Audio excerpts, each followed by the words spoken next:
রান্না বান্না হয়ে গেছে? হ্যাঁ একদম কমপ্লিট, সব টেবিলে দিয়ে দিয়েছি। আজকে যা একটা মনের মতো মেনু আছে না, জানিস তো।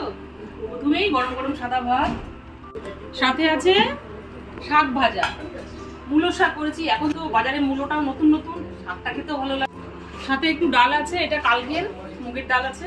ডালের সাথে খাওয়ার জন্য আছে মুচমুচে আমুদি মাছের ফ্রাই, একদম মুচমুচে করে করেছি, এখনো গরম।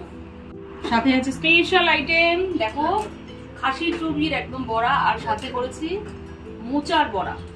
সব শেষে আছে একদম স্পেশাল আইটেম মাটনের ঝোল, পাতলা আলু দিয়ে। বাঙালি বাড়িতে যেমন ঝোলটা হয় ঠিক তেমনই করেছি আজকে,